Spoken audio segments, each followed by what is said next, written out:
You know, I like living in Mexico, and I like posting videos about positive experiences I've had here. And I generally like to avoid negative stuff because there's enough negative stuff out there anywhere. But how can I put this? Well, the truth is that I was moving the other day, and I'd informed the owners that I was moving, and I'd rent them an email, detailed email of my move, and they'd sent me back a detailed email acknowledging my move, and it didn't say I needed to do anything more because I was on a month-to-month contract. My original contract had expired. But I knew about them because I'd heard horrible stories of how they stop people at the exit as you're leaving and you're moving and say you can't leave. They have some reason why you can't leave, or they call the police and you can't leave. So that's why I'd written this detailed email that, according to my agreement with them, which was an indefinite contract, I would be leaving. I would be vacating the premises by September 15th. And my housekeeper would come and clean up afterwards, and I would pay the utilities, and I would be using the deposit for the first half of the month, and for the second half, that would be for any damages they found. Again, it had been acknowledged. We got a couple of friends and guys that I work with, who've worked with me before. And I'm going to tell you their names. Their names are Angel, Judith, Vanessa, Alonso, Jorgito, and Jacob. And that's a pretty good team. And, you know, they're all Mexican, by the way. So they're there, and I look out the door, and Vanessa says to me, "Oh, they've stopped Jacob outside. They won't let him bring in the truck," which I expected. Right? This was normal, but I had my little email in a text that showed that it was in English and Spanish. So I went out to the police, and I showed it in English and Spanish that the owners had acknowledged that I was leaving and that there was no money owed, and blah, blah, blah. So the police say, go get some copies made of it, paper copies made of it, and show it, which I did. Angel went off and got that done. And the person who had stopped them was basically a person of no power. She's just an employee there who, I don't know what she is, a groundskeeper. She's in charge of like workmen coming and going. And so I showed it to her, but I knew she had no power. And I knew that they had told her to stop us. So nothing was going to happen. And the policeman had said, well, call us if there's a problem. So we called them. No, we waited. Because then their attorney, Mauricio Amante, arrived, who I know. And there's no such thing as good relationships, believe me. And I show her this, and Jacob is there to translate, because Mauricio is there. And this email, we've now printed out 3 copies of. And she looks at it and says, well, this didn't come from us, so this person doesn't work here. And I go, oh, God. I go, yeah. Well, that's how does this person know all the details, though? And they said also has a different title on it. It says Playa de Oro. And they've changed the title of their complex from Coastal Realty to Playa de Oro. I said, well, you've changed it 3 months ago, and I have copies of that if you'd like. I have all my receipts with me as well. I want you to remember the names of this place. It's named as Playa Santo Tomas. It's named as Coastal Realty, and it's named as Playa de Oro, because they also do Airbnb. And I don't know if Airbnb people have had these kinds of problems. I doubt they have, because they don't really have a contract that goes through Airbnb. And also, I'm now aware that this only happens to foreigners, because I've had 3 Mexican friends who lived there. One who broke her lease. It was a friend of mine, because they wouldn't fix electrical problems. And nobody stopped her. Nobody stopped her. Just walked away. She lost her deposit, of course. All right, this went back and forth. I showed it again to the police. The police, they're not there to arbitrate a rental dispute. That's not their job. But all police everywhere in the world have one job, and that is to protect property. That's their job. You think it's to protect you? No. It is to protect property. And I really knew that, of course. So they're stuck because the owner of the property is saying, no, it's not legal what she's doing, even though I have a piece of paper that says I'm paid up. And now all the questions start coming. The blame goes on the victim, okay? Prove you are not lying. Well, first of all, the lawyer has dismissed the evidence, right? She's gone to court and said, hey, no, we do not accept this evidence that we sent her. That's number one. Do I have receipts? Yes, I have receipts. Do I have receipts for the month of June that I paid the rent? I said I don't need a receipt for the month of June, which I did pay the rent, because they would never have sent me this email if I hadn't paid the rent. Now, I'm telling you this rather calmly, but by then, it's hot. I'm 83. It's 4:30. It's 5:30 now in the afternoon. We have been held up for an hour. But I love my friends. As we are in now we're out of the office, because when we were in the office with Maurizia, I said, just what is it going to take to settle this, Maurizia? What is it going to take? And she did not answer me. And now I knew it was going to take money. All she has to do, this is how much we want to let you out of here with your stuff. I'm not being held hostage. Yeah, I was being held hostage, or my things were being held hostage. Anyway, they're out there in a circle speaking in Spanish, and Jacob is listening and translating for me, and I see an appliance go by on a hand truck with two guys, and I go, oh, is that my stuff, or are they moving stuff out of my unit already? And I go to the unit, and the stove is gone. I turn around, and there's the guy with a hand truck, and I recognize him. He's my housekeeper, Vanessa's brother. And he says, what else do you need me to take? And I go, I'll take the refrigerator, take all the big stuff.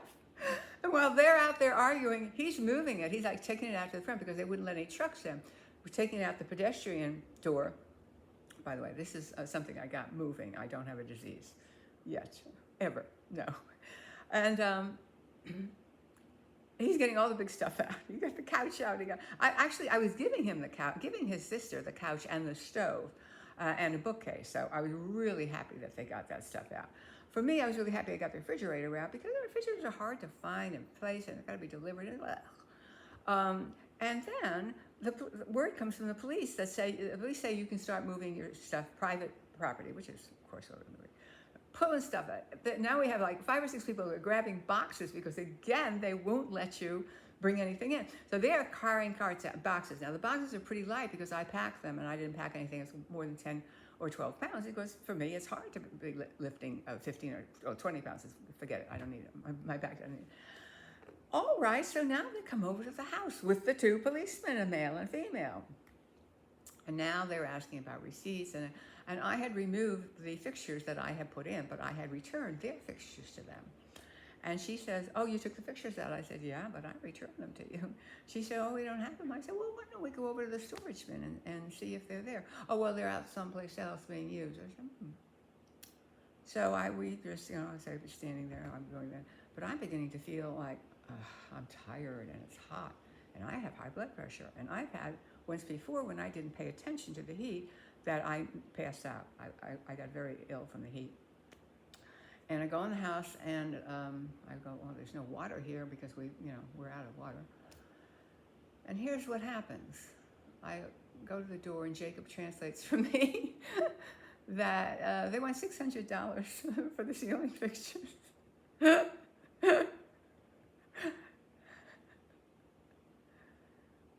I say, I feel ill. I'm sick. I'm an old lady. I feel ill. I really feel sick. I'm going to get sick. And I run back in the house. And I see that I have not only my car keys right next to me, but I have the gate pass. You have to use the gate pass to get out the gate and to get in. And I get up and I say, I don't feel well. I think I'm getting sick. I'm leaving. And my car was out front, and I just got in my car. And Vanessa's saying, oh, Carol, calm down. And I'm going, here's some money. Go away. I don't care. I'm saying, and I don't care. Well, you can't take your stuff. I don't care. I don't even know what they've gotten out of there, and I don't care. Because there's a decision you have to make. And the decision I think is always the most important to make is, what's at stake here? And at stake there was that I could become really ill. Again, I'm an old lady. There's only so much we can do without getting sick. And there's nothing I had that was, it's not like I had family heirlooms. It's not like my furniture was passed down to me from people. It's stuff I bought at secondhand shops down here. And in some cases, I've had it 10, 12 years, and I've already tried to sell the couch and couldn't. So that was already gone. Anyway, I get in my car, and there's a knock on my police, a knock on my door as I'm pulling away. I had one of the water heaters, which I had bought. But he probably didn't realize that, because in most decent places, they supply you with a water heater, but they didn't here. I said, take it. I do not care, I don't care, I don't care. And I drive out, and about a mile down the road, I get a call from Jacob, and I love that. He says, Carol, he says, they say if you come back, you can take all the rest of the stuff except for the lamps and the water heaters. And I go, Jacob, I'm not coming back. I have high blood pressure, and I've had almost heat prostration before, and I'm not coming back because I don't care. I don't care. He said, oh, okay, so are you all right now? No, much better now. And every mile that I go further away, I'm better and better. Thanks, Jacob. And that was the end there. I had actually, first of all, people would say, oh, did you find a contract without a lawyer? No, I didn't. I did have a lawyer. There are some bad actors, and there are some bad people out here everywhere, but you should know that it is standard operating procedure to keep your deposit. I've rented from 5 different places, and I once got my deposit back from a woman who I then rented from again, and she she wouldn't give it back to me, even though I had improved her property, which there was no dispute about that. So that's number one. You're never getting your deposit back wherever you rent. Do not rent. Do look online and see if you can find out anything if you're renting in a complex about it. There was somebody in Rosarito who was so bad in La Mission that the Gringo Gazette used to run an ad about him saying, don't rent from him, he's dangerous. Because he was basically threatened to kill his tenants. He said you were going to move out. You gave him a month's notice, he said, get out now or I'm going to kill you. So, okay. He was bad guy. I knew who he was. I'd never seen him because sometime I lived there. So I'm warning you. This place is in Ensenada, Baja California. It looks lovely, by the way, when you drive up. Oh, what a really nice place. And right here in the center of town, right next to Conalep on Lázaro Cárdenas Boulevard. It's a dead end. And it does seem nice if you don't look twice, or if you say, oh, I see they haven't cleaned up any of the weeds. Oh, well, I guess they're going to get to it. They're never going to get to it. There's going to be a constant changeover in maintenance, and that was another reason I did want to move. Now, I did buy a property. I bought a lot, and now we've moved a prefab onto it that's in need of terrible work, a lot of work. But I just didn't want to deal with landlords anymore, although I'm back in Punta Banda at an old acquaintance's house. Now here's somebody you can rent from and not ever worry. Urca Davis. She's on Facebook. She's on the web. Just look up Urca Davis Bungalow, Baja Bungalows, and she can rent to you. I'll be here for a month. Don't visit me. And she has a lot of different places for rent and knows the people and does very good maintenance. And you will get your deposit back. You can tell her I said that. Although in my case, she didn't even take a deposit because we know each other. Where am I going? So me and my dog got out alive, and I've recovered pretty much, and this is my warning to you. Playa de Oro, Todos Santos, Playas Todos Santos, or Coastal Realty. The names of the people that own it are Gabriela Ordan, Oredain, and her son Gaston. And their lawyer is Mauricia Amante.